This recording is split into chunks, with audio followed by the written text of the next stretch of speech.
Bon, allez. J'arrive.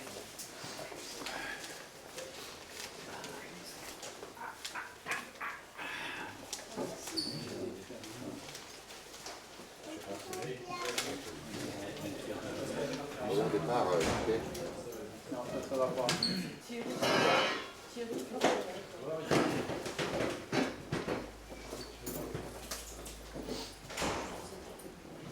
Ça va pas, parce que c'est parti en diaporama et... c'est bon.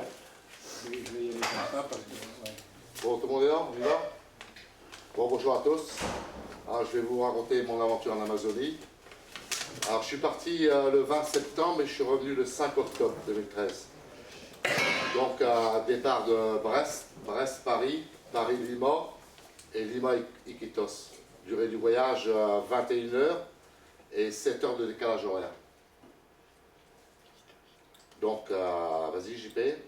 Donc, ça c'est une partie des membres du voyage aussi. Donc, tous des aquarophiles, hein, dont 3 de Christophe, Jean-Marc et puis Catherine, d'un club aquarophile de la côté de Paris, qui sont venus aussi faire ce voyage. Et puis d'autres aquarophiles, Julien qui est du Havre et puis Thomas qui est du Pays Basque.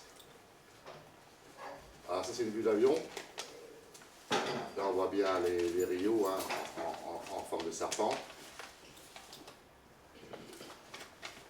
C'est pas très clair. Hein. Donc vous voyez, hein, cette année il y a eu une fille, donc hein, c'est un voyage qu'on peut faire même les femmes le vont. D'ailleurs elle a été très courageuse parce que pour une femme aller dans une aventure comme ça, c'est pas évident quand même. Hein. Ça c'est l'arrivée à Iquitos. Donc l'accueil à l'aéroport d'Iquitos a été fait par les membres de l'ONG Latitude Sûre.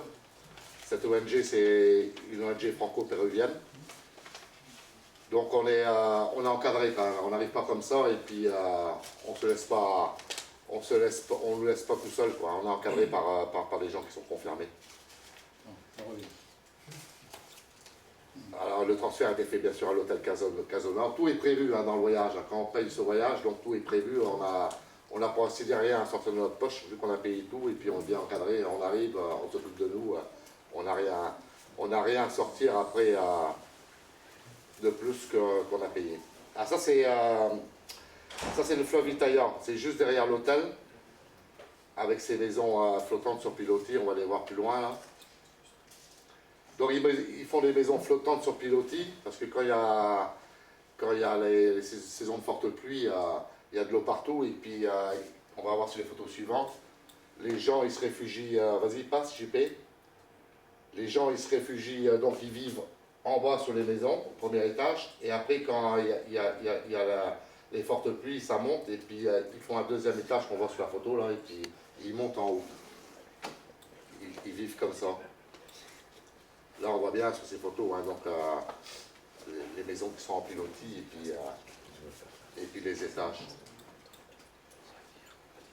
Alors ça, c'est la place d'Arnès à Iquitos. Iquitos est une ville de 410 000 habitants qui est reliée au reste du monde par voie aérienne ou fluviale. C'est une ville très bruyante et très active.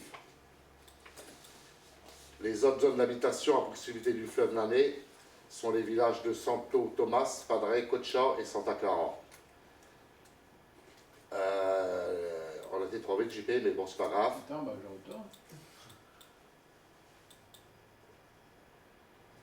Ben, reviens en arrière encore un peu, voilà. Alors la rivière Nana est un affluent modeste de l'Amazonie, mais fait partie des 3 rivières qui entourent la ville. La plus importante de l'Amazonie péruvienne et en font une île au cœur de la jungle. Son principal affluent est le Rio Pintoyocu, 150 km, bassin de 5300 km² et le débit moyen est de 240 m3 seconde. Et donc là, sur les photos suivantes, on aperçoit les maisons coloniales construites pendant l'ère du caoutchouc de 1800 à 1910. Les moyens de transport à Iquitos, essentiellement des mototaxis ou des bus. Les gens possèdent rarement une voiture car la population est pauvre. Le moyen de transport est très intéressant, puisque avec 1 ou 2 sols, c'est-à-dire 50 centimes d'euros, on peut faire le tour de la ville et puis on peut se promener partout, quoi. Ou alors on prend l'écart qui est d'ailleurs typique des cartes typiques, et puis ça vaut le coup, parce que si vous allez là-bas, il faut les prendre, les cartes, parce que ça vaut le coup d'ailleurs. Donc vous voyez, c'est pour ça que c'est une ville très bruyante, hein, parce que entre les motos, les taxis, les mototaxis, puis les bus, hein, c'est polluant, et puis c'est bruyant. Hein. Ça n'arrête pas, c'est jour et nuit. Ça, c'est le quartier de Belém. C'est un immense bidonville, et donc d'ailleurs, il ne faut pas s'y rendre tout seul. Parce que si vous avez une montre, on n'a pas une photo, si vous descendez là-dedans, vous risquez de vous faire, de ramasser un coup de couteau, et puis on retrouve les restes dans la jungle après. Hein. Donc il ne faut pas s'amuser à descendre là-dedans, tout seul. D'ailleurs, on n'y a pas été, on était au quartier de Belém, au marché de Belém, on s'est rendu en bus. Et on trouve de tout, donc dans ce marché-là. Donc vous voyez, ça c'est Philippe, il fait partie de l'ONG, dont on est en compagnie tout le temps avec une personne de là-bas, qu'on soit à Iquitos ou qu'on soit ailleurs, on a tout le temps quelqu'un avec nous, on est très bien encadré. Donc le marché de Belém, c'est un marché typique, on y trouve de tout, hein, des épices, des plantes médicinales, des boissons typiques. Ah non, t'étais trop loin? Non? Des plats typiques. Reviens en arrière encore? Mais je Ah ouais. comprends pas. Avec les poids, ça passe. Alors ces boissons, hein, c'est des boissons aphrodisiaques, hein, au nom évocateur comme brise caleçon ou 7 fois sans sortir. C'est fait à base de plantes, à base de tortues, à base de toutes sortes de choses. J'ai pas essayé, mais bon, apparemment ça marche. C'est leur Viagra de chez eux, quoi. On va dire. Ça, c'est des larves de scarabée ou des larves de palmier. Alors, on y a goûté parce que sur le marché, on peut goûter de tout. On peut manger du poisson, on peut manger tout ce qu'on veut, et puis les produits chez eux. Mais bon, il faut savoir comment les manger parce qu'on ne nous explique pas tout. Hein. Il y a des anecdotes. Par exemple, les brochettes, là. Moi, je l'ai pris, on filait comme ça, je l'ai tiré comme ça, puis j'ai croqué la tête. Alors, la tête, on ne la mange pas, parce que c'est pas terrible, quoi. Mais bon, c'est pas mauvais, mais c'est pas extra non plus, hein. C'est pas extra, hein. Ah, ça, c'est les tortues de la forêt, appelées pigeons ou motello. Et donc, comme vous voyez, hein, ils vivent de la forêt, ils récupèrent tout ce qu'ils trouvent dans la forêt, et puis dans les rios, quoi. Ils se nourrissent que de ça, de ces bestioles, ils mangent ça. Bon, bah. Sur la photo suivante, JP, tu peux revenir en arrière. C'est pareil aussi, ça je ne l'avais pas dit à la dernière conférence. Là, on voit le pénis de la tortue. Et apparemment, c'est un mets très apprécié chez eux, et puis très cher. Et bon, c'est pareil aussi, c'est aphrodisiaque. Ceux qui sont en manque de sexe, ben, apparemment, dans le sexe de la tortue, ça marche. C'est eux qui le disent, hein. Donc c'est un mets délicat et qui est considéré délicat, qui est très bon, les tortues. Les œufs de tortue, on a mangé aussi. Vas-y, JP, continue. Ça, on a mangé aussi sur le marché. Ça n'a pas le goût, un goût spécial, bon, ben, c'est le goût d'œuf, quoi. Et donc, ils mangent ça, quoi. Hein, et ils font ça au barbecue, les verres de palmier, là, et puis les œufs. Pareil, on voit du caïman aussi, sur le marché, qui mange aussi, qui pêche. Et donc, ça, on l'a goûté. Par contre, ça, c'est très bon, hein, le caïman. C'est la première fois que je mange, j'ai trouvé ça très bon. Bon, après, ils pêchent de tout, hein, pour se nourrir. Ça, c'est des escargots lunes, appelés aussi churros. Et ils les mangent aussi. Bon, ben, ils les pêchent, ils les mangent, ils vivent de ça, quoi. Il n'y a pas de supermarché là-bas, vous ne trouverez pas des supermarchés comme ici. Hein. Alors ça, c'est des pécostomus, ou ils appellent ça les carachama. C'est pareil aussi, ça c'est le poisson du pauvre. Le piranha et le carachama, c'est le poisson du pauvre. Ils achètent ça. Et donc, quand ils les mettent sur l'étal, comme ça, ils les étouffent vivants. Ils sont vivants, les poissons. Hein. Et puis ils sortent les œufs avant. On voit la dame là, qui appuie sur le poisson pour sortir les œufs, puis elle donne un coup de coupe-coupe, et puis voilà, et puis ils mettent sur l'étal. Vas-y, plus loin, JP. Là, on voit bien les œufs. Bon, ils mangent ça. Là, c'est les cœurs de palmier. J'ai pris la photo suivante, j'ai trouvé qu'elle était pas mal aussi. Vas-y, JP. Voilà, parce que apparemment, bon, ben, c'est pas comme chez nous, hein, on met pas les gosses à la garderie, hein, chacun se débrouille. Hein. Et la couverture, vous voyez, ce jour-là, j'ai trouvé cette photo pas mal. Il faudrait pas le découper. J'ai trouvé cette photo pas mal, parce que tout le groupe est passé devant cette dame-là, et puis personne n'a fait attention que le gosse était avec, sur la table avec son journal. Là. Donc tout le monde a fait demi-tour pour la prendre en photo. Voilà. Donc ça c'est les Doncella ou les Ungaro. C'est un poisson des silures aussi. On va voir sur la photo suivante là. T'as passé. Ouais, ça c'est les tucularis. On va en parler tout à l'heure des tucularis. Bon, on trouve toutes sortes de poissons hein, sur le marché. Hein. Tous les noms scientifiques, je ne vous les dirai pas, mais ceux-là, on en a pêché aussi quand on est parti sur le Selva vivant, on en a pêché à la ligne. Parce que le voyage n'est pas uniquement aquarophile. Hein.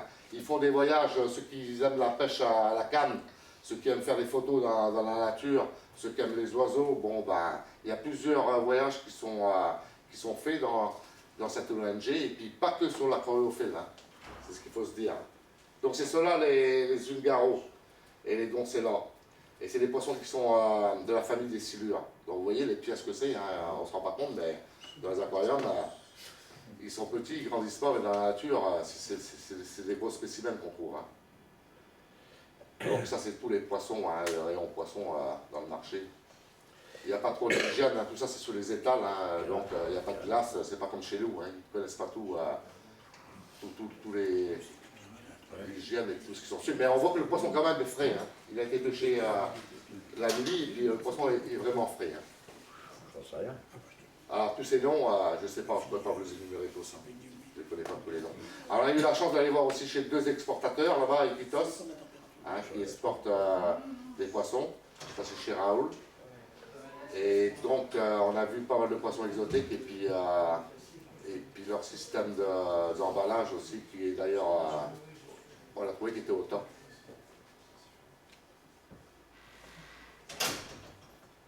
Je voulais vous dire aussi la température sur place quand on est arrivé. J'ai dû la noter là, 33 degrés quand on est descendu de l'avion et l'hygrométrie à 80 degrés. Hein, l'hygrométrie. Donc c'est pour vous dire que quand vous prenez une douche, vous changez de t-shirt ou bien de short, 5 minutes après vous êtes trempé. Hein. Ça c'est assez pénible. Quoi.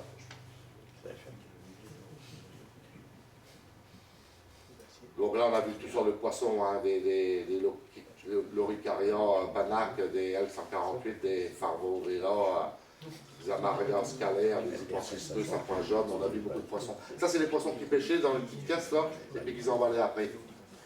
Et donc, ils sont quand même bien conçus parce qu'ils ont de l'oxygène, ils ont tout. Hein, ils sont vraiment au top. Hein, sont des...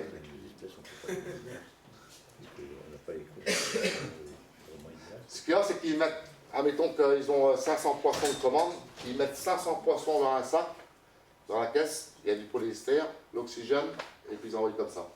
Donc 500 poissons, ça fait beaucoup. Hein.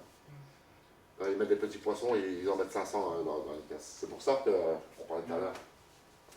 Après, comment ça arrive, je ne sais pas. Donc ça, c'est les packs de quarantaine. Ils les mettent là, vous voyez, hein, bon, quand on voit l'état des bacs, la propreté n'est pas non plus idéale, hein, mais tous les poissons étaient en vie.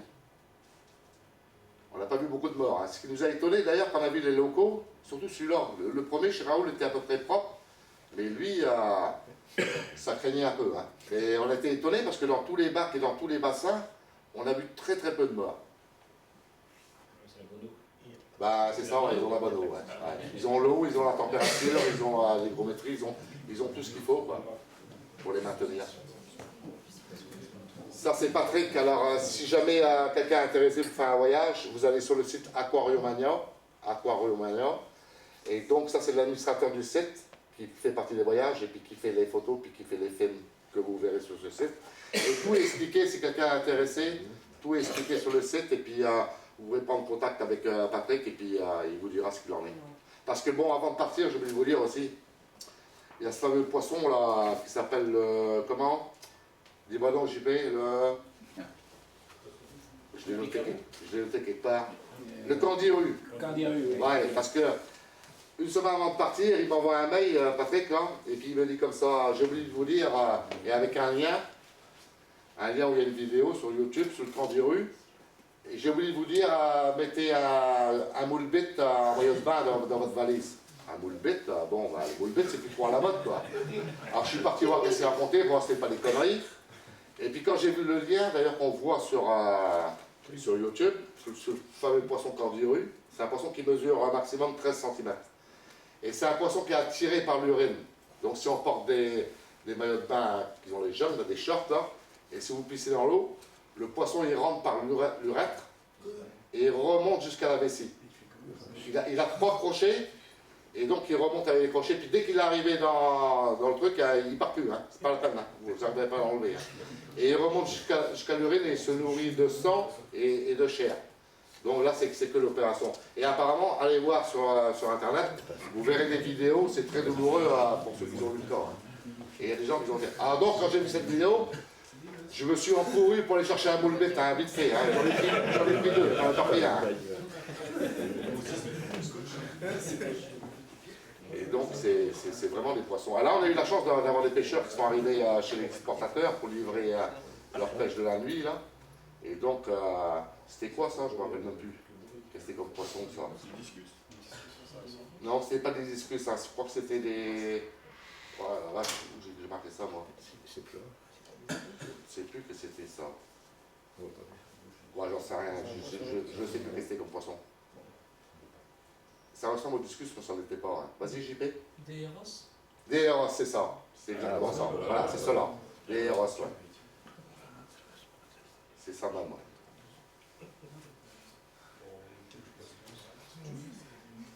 Et ça fait partie des poissons aussi, les sturysomores. Alors les noms, si quelqu'un qui est calé dans la salle, Milan est là. Non, je suis désolé. Je ne sais pas non plus. Non. Je ne sais pas non plus, je n'ai pas pu retenir tous les noms. Hein.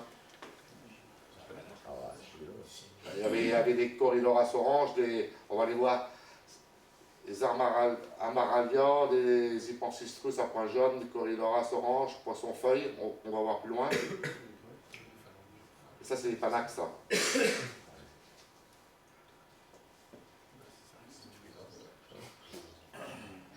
Ça, c'est lequel, celui-là? Oui. Ça ressemble au Sturysomore. Hein. Oui, mais c'est le nez n'est pas le même. Ouais, c'est pas les vannes.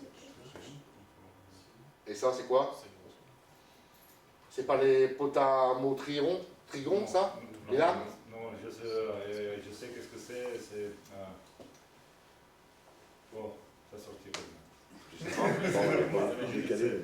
Je sais, on m'a Bah, j'ai vu tellement de poissons que j'ai vu des poissons que j'ai jamais vu dans... Ça vit dans le sable, vous les voyez jamais, ça rentre dans le sable, Ouais. ça vit toute sa vie, ça reste dans le sable. Ouais. Bah, il y avait tellement de sortes de poissons que... il y a des poissons que j'ai jamais vus en animalerie, hein. J'en ai jamais vu, hein. C'était dans le sable. Ouais. C'est dans le sable, ouais. L'escalaire du Pérou, ouais. Tu peux revenir sur l'escalaire du Pérou, là pour... Vas-y, reviens, JP. On va voir tout à l'heure des photos qu'on a D'accord, pêchées. ok, ouais, ok. On va voir des photos qu'on a pêchées à l'escalaire, elles sont magnifiques. Hein. Je sais pas, c'est pas une vraie. Ah, ça sont super beaux. Hein. Ça, c'est des, comment ils appellent ça? Des Hypansistrus à point jaune, ils appellent ça. C'est super beau, ces poissons. Hein. Moi, j'ai été...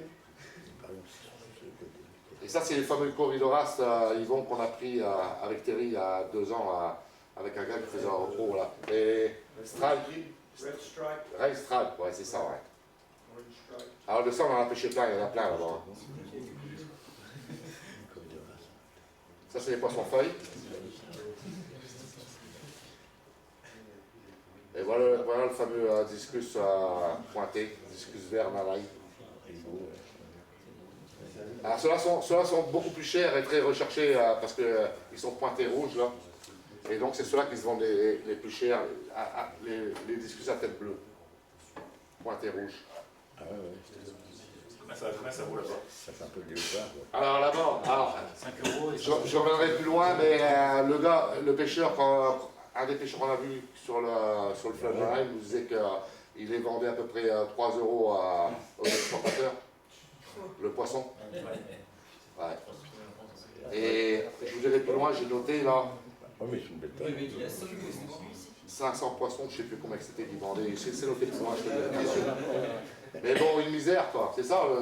Ils savent la somme que c'est vendu en France, les pêcheurs, par exemple, vous en avez discuté avec eux de la somme, par exemple, un discussion. Bah oui, bien sûr, quand on lui a dit ça, le prix en euros, ouais.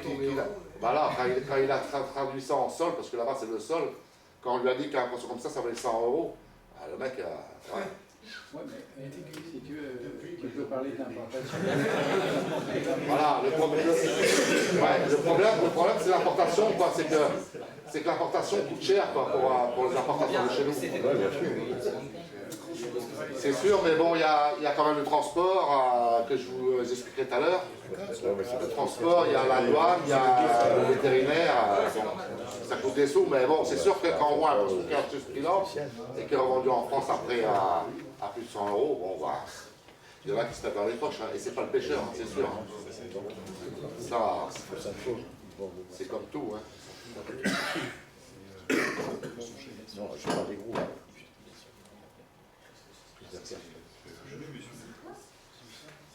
Ça, je sais même pas quel c'est. Hein. Je sais pas. Bon, derrière, il y avait aussi de toutes sortes. Là, il fallait faire gaffe parce que quand on est parti à en pêcher, certains ont des dards.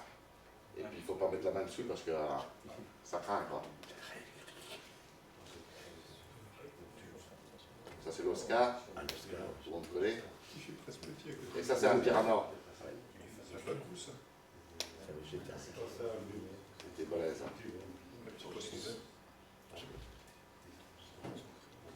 Ouais, ensuite on est parti faire la visite avant d'embarquer à bord. On est parti visiter le parc de Kitsokosa pour voir les animaux qu'on aurait pu trouver dans la forêt si jamais on s'est tombé un nid. Donc on est parti voir tous les animaux qui étaient dans la forêt amazonienne. Donc là vous voyez le jaguar, le puma, le JP, le caïman. Donc il pêche, il mange. Ça c'est le tapir. Ça c'est la loutre amazonienne, qui est d'ailleurs balèze. Hein. Ça c'est le capybara. Ça c'est un animal qui vit dans l'eau. C'est un gros rat. C'est un jorleur. Tu peux y aller là. Ça c'est le Wistiti. Ça c'est l'iguane qu'on a vu d'ailleurs dans la forêt amazonienne. On en a vu cela. Ça c'est l'ara, tout le monde connaît. Et voilà les fameuses tortues.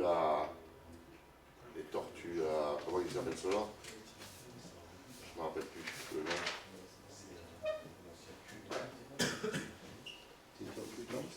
Hein? Ouais, l'anaconda, ouais. Ça c'est le paresseux.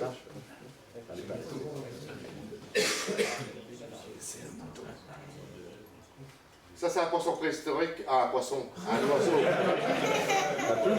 Un oiseau préhistorique. Et donc il est en voie de disparition celui-là aussi.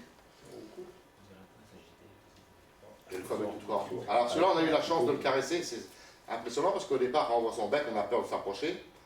Et donc on a eu la chance de s'approcher, puis quand on le caresse, il sort un drôle de bruit. Il roucoule, il baisse sa tête puis il roucoule, c'est vraiment impressionnant. Hein. Pareil aussi, ça c'est un oiseau qui habite dans les forêts amazoniennes, qui est protégé, qui est en voie de disparition. Donc après, donc le 24 septembre, on a embarqué à bord du Selva Viva. Vas-y, JP. Alors le Selva Viva, on a embarqué dans la communauté d'Anguilla. Alors les communautés, c'est des petits villages qui sont sur le bord du fleuve Nané, hein, et ils sont assez espacés.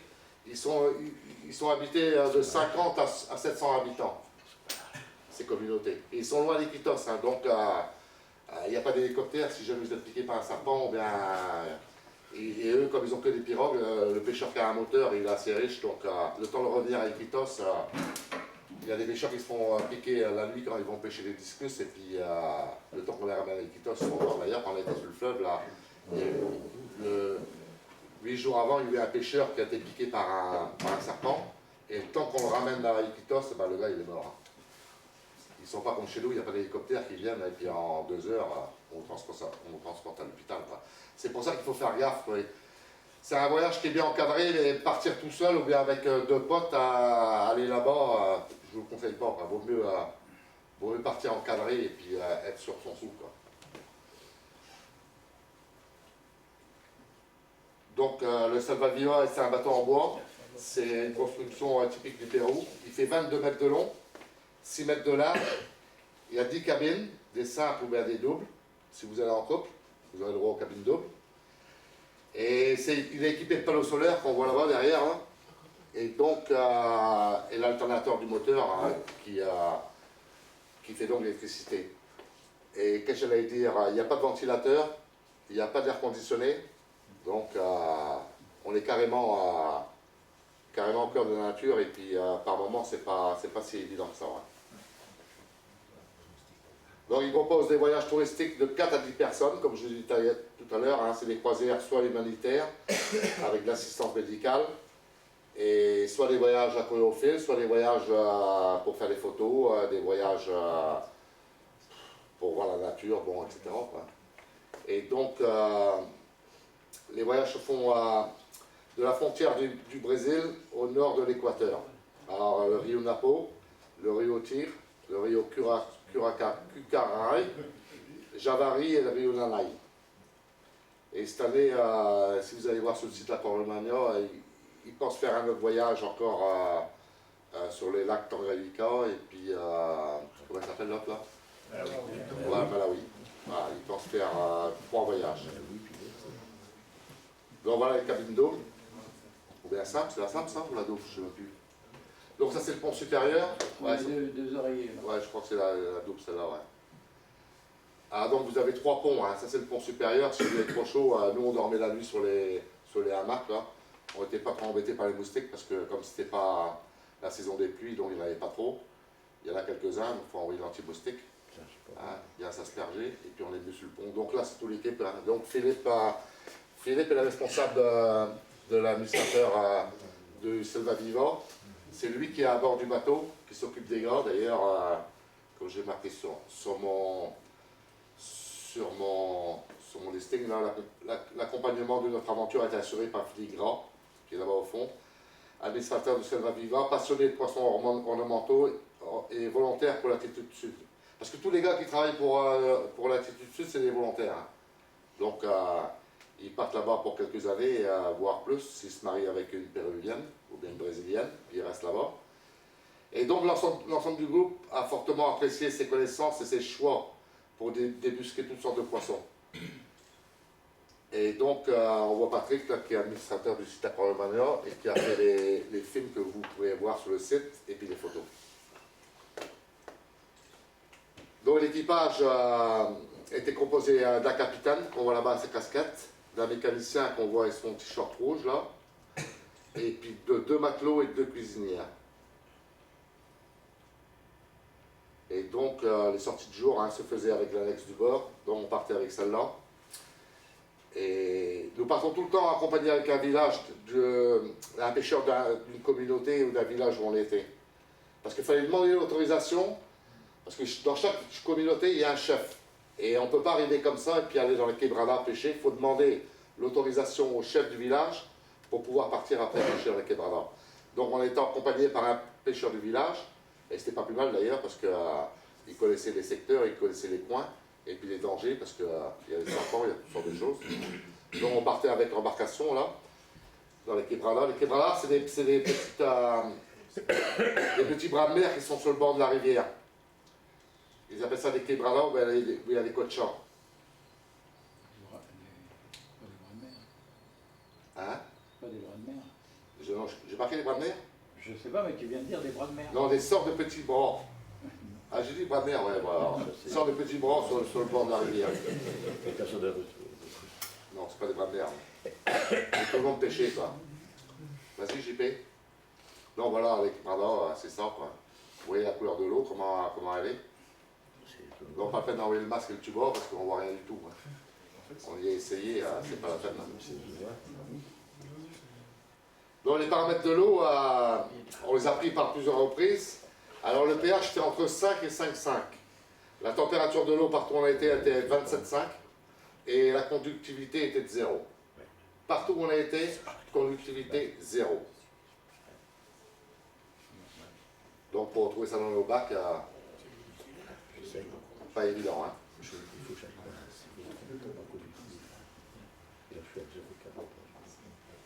Alors, pas se méfier parce que sur les photos suivantes qu'on va avoir, hein, quelquefois, on ne pouvait plus aller le moteur, donc il fallait aller avec l'aviron, parce qu'il y avait des troncs d'arbres, il y avait toutes sortes de choses, toutes sortes de saloperies, donc on s'enfilait comme ça. Et puis on accostait, puis après on monte pêcher quoi, avec les épuisettes là.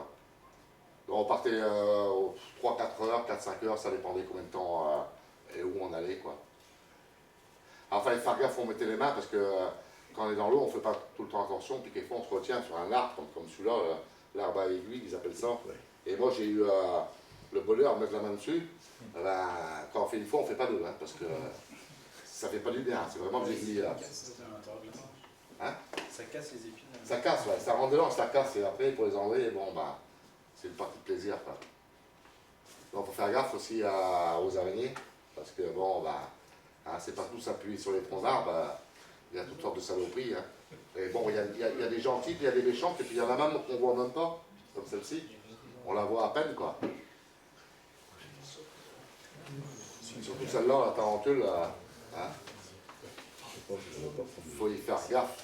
Alors, pareil ici, là, on est en train de pêcher, et puis c'est Philippe Gras, donc le responsable. Moi, j'allais prendre le seau, et puis il me dit fais gaffe, Gérard, je dis comme ça, fais gaffe à quoi? Et puis moi, je ne l'avais pas vu, lui, il avait vu cette petite chenille là.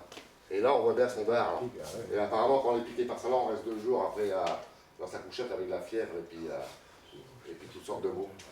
Donc, c'est pour ça qu'il faut être bien encadré, parce que des petites bestioles comme ça qui paraissent inoffensives, on n'est pas long. Pareil, celle-là aussi, il ne fallait pas mettre les mains dessus parce que tous les petits aiguilles qu'il y a là, c'est des vraies saletés. Par contre, il y en avait des qui étaient sympas. Celle-là, si, c'est vrai, elle était sympa celle-là. Parce que quand on a caressé, on avait dit que c'était du velours quand on passait le doigt dessus. C'était vraiment impressionnant. Hein. Mais bon, ouais, je l'ai pris parce que. Il y a un gars qui l'a pris avant, hein, un gars qui est sur place. Hein. Comment j'aurais pu essayer hein. Courageux, mais pas téméraire. Pareil que cette araignée aussi, là, voilà. Je l'ai prise parce qu'il y a un gars qui l'avait pris avant. Mais bon, les collègues qui étaient avec moi, j'ai voulu la passer, ils n'ont pas voulu la prendre. Hein. Après, bon. Alors, on a pêché toutes sortes de poissons, hein, c'est ça que je vous disais. Hein, alors, accompagné tout le temps par un pêcheur du coin. Et on va voir sur la photo suivante. Je crois que c'est sur la photo suivante. Voilà, avant de descendre dans les petits kebabs, comme ça, avant d'aller dedans, eh ben, le gars il a inspecté pour voir s'il n'y avait pas de serpent, s'il n'y avait pas d'araignée, s'il n'y avait pas de saloperie qui était dedans, avant qu'on mette les pattes dedans. C'est pour vous dire que c'est quand même bien encadré. Quoi. Ça peut arriver un accident, mais bon. Bon là je pêche pas, hein, c'est pour la photo, hein, je fais semblant de pêcher. On a pêché en tout 50 sortes de poissons différents quand on a été comme ça dans la quebrada. Il y avait du styrosoma, il y avait du Leporinus fasciatus, le boulangeria, qu'on va voir tout à l'heure. C'est un prédateur qui peut atteindre 80 cm, on va le voir tout à l'heure. Donc chacun est dans son coin, et puis chacun pêché. Hein, donc, mais on restait quand même groupés, hein, on ne rentrait pas non plus à l'intérieur pour prendre de risques. Hein.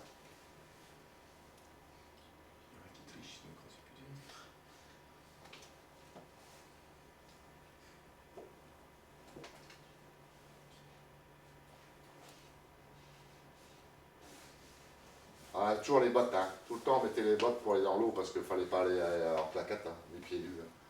Ça craint quand même. Alors là, vous voyez que hein, quand on se met dans l'eau, les poissons, il n'y a qu'à prendre les pucettes et puis aller pêcher. C'est un peu. Ça fait un peu chier qu'on ne peut pas en ramener, je vous ai expliqué tout à l'heure pourquoi. Si on peut en ramener, donc ouais, c'est compliqué quoi. Donc voilà, on a pêché 50 sortes de poissons, hein, les styrosoma, des Leporinus fasciatus, des boulangeria. Toi tu dois connaître ça, Milan. On va le voir tout à l'heure là. C'est un très beau poisson d'ailleurs. Hein. Vas-y, passe, JP. Regardez les beaux styrosoma. C'est celui-là que je te disais, Milan. Tu connais pas? Ils appellent ça le boulangeria. C'est un prédateur qui peut atteindre 80 cm. Et là, on ne voit pas trop bien les couleurs, hein, mais quand on sort de l'eau, il a des couleurs magnifiques, ce poisson.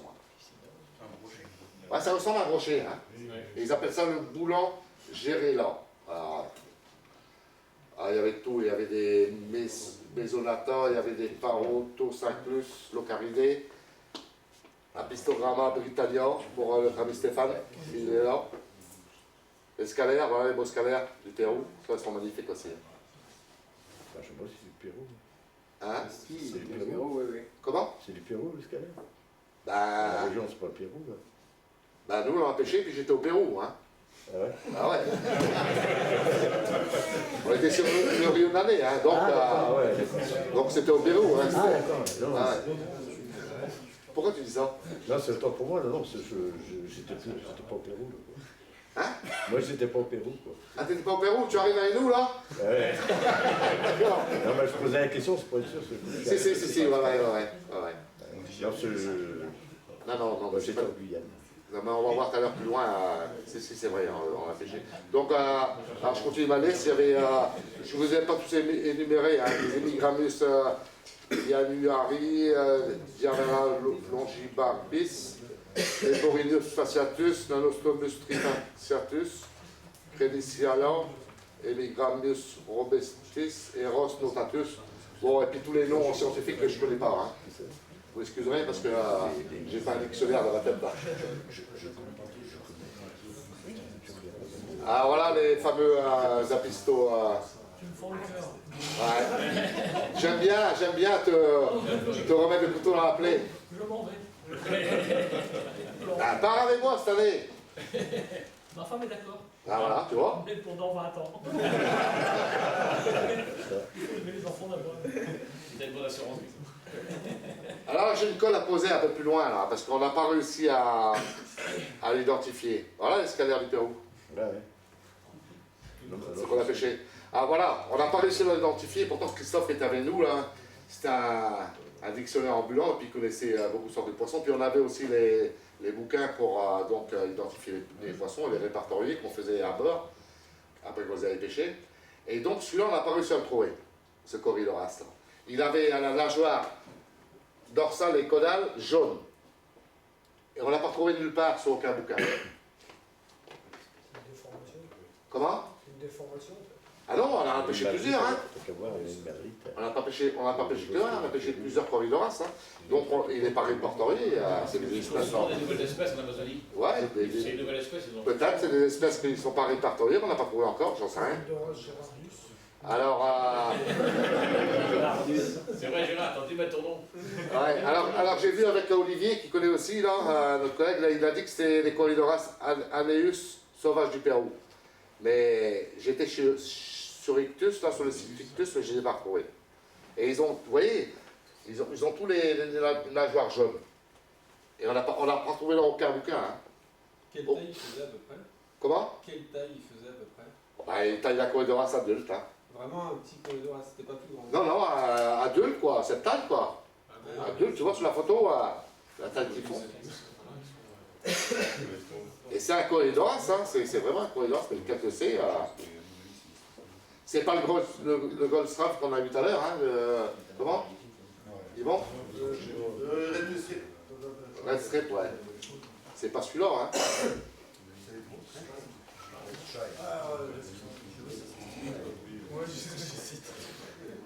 Donc après on avait pêché les poissons, on les répertoriait, puis on les relâchait, bien sûr, hein, on ne les gardait pas à bord. Hein. Donc il y avait aussi des crabes et puis des crevettes là-bas aussi, qu'on a pêché et qu'on a envoyé à bord.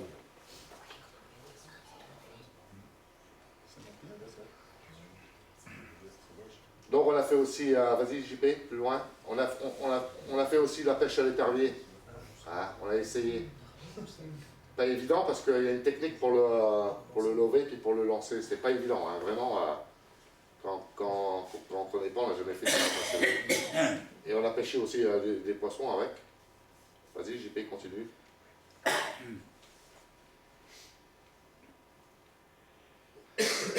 Et ça aussi, avec le filet traînant, avec le bonhomme, on traînait le filet et puis on pêchait comme ça aussi. Mais le filet n'était pas au point, il n'y avait pas assez de plomb sur la corde de plomb. Là. On raclait pas bien le fond. On n'avait pas pêché assez de poissons de fond. Mais bon, il y en avait tellement qu'on en pêche toujours.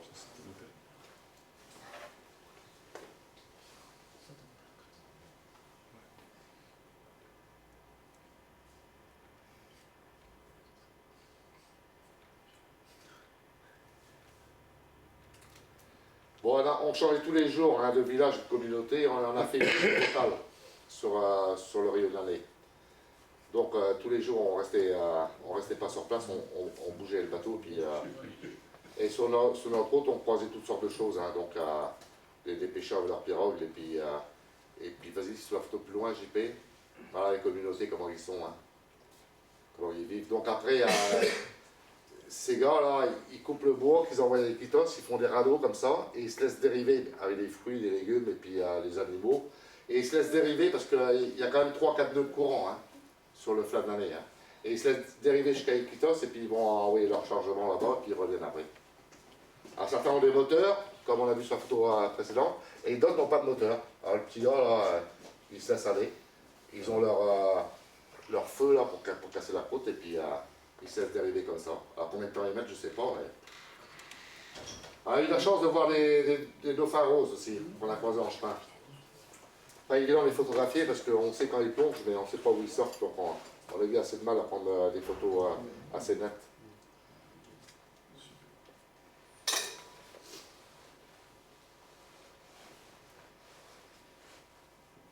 Alors la relation avec la population, hein, partout dans toutes les communautés où on a été, on a eu un accueil chaleureux. Les habitants ont toujours été souriants, aimables, et nous avons appris énormément de choses avec eux.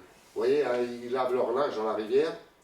Sur la photo suivante, on va voir qu'ils se lavent dans la rivière. Ils boivent l'eau de la rivière quand il n'y a pas de pluie. Ils boivent l'eau. Nous, on ne l'a pas essayé parce qu'on ne voulait pas être malade. Mais bon, ils font tout avec la rivière. Hein. Ils se nourrissent et puis ils se lavent avec. Et puis ils lavent leur linge et puis etc.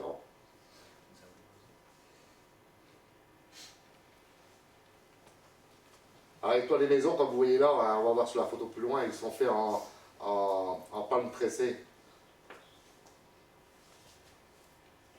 Ah, vous voyez ce que je vous disais tout à l'heure là, quand il n'y a pas de pluie, ben, ils vivent ici là, la maison est surpilotée, et puis après en haut, dès qu'il y a les fortes pluies qui arrivent, là, quand l'eau monte, ben, eux ils montent aussi. Ouais, reviens en arrière, JP. Cette photo, j'ai trouvé sympa parce que je me suis arrêté pour prendre les gosses en photo. Puis la dame est en train de faire sa sieste, là, puis quand elle m'a vu, elle a souri. Donc, ils sont pas vraiment sauvages du tout, ils sont vraiment sympathiques et puis très accueillants. Quoi. Ça, je vous disais, hein, les toits des maisons sont faits en palme tressée. Qui est malheureusement, maintenant, on voit certaines maisons qui mettent des tôles dessus. Donc, c'est pas terrible, hein, parce que les tôles dans la forêt amazonienne, il n'y a pas de camion poubelle qui passe. Et donc, après, ça va rester pourrir là. C'est l'État qui leur fournissent les tôles pour mettre sur la maison. Mais bon, quand on a discuté avec eux, puis qu'on a été au-dessus d'une maison, quand il y a eu des fortes pluies, ça résonne. Et la chaleur, c'est encore pire quand il y a de la tôle sur les toits que quand il y a des... Mais bon, l'État leur fournit ça. Donc, et puis c'est plus joli de voir les maisons comme ça qu'avec des tôles dessus, comme on voit là. Hein. Là, ça devient affreux. Hein. Parce que eux, ils se disent, les sacs plastiques, on en envoyait aussi, parce qu'il y en a un peu partout. Hein. Ils rejettent ça dans la terre. Et eux, ils disent que ce qui vient de la terre repart à la terre. Donc, ils jettent tout, quoi. Ils foutent tout ça n'importe où dans la brousse, quoi. Et donc, ces tôles, quand ils vont être pourris, ben, ça va être pareil, quoi. Ils vont les jeter n'importe où, quoi. C'est pas très top, mais...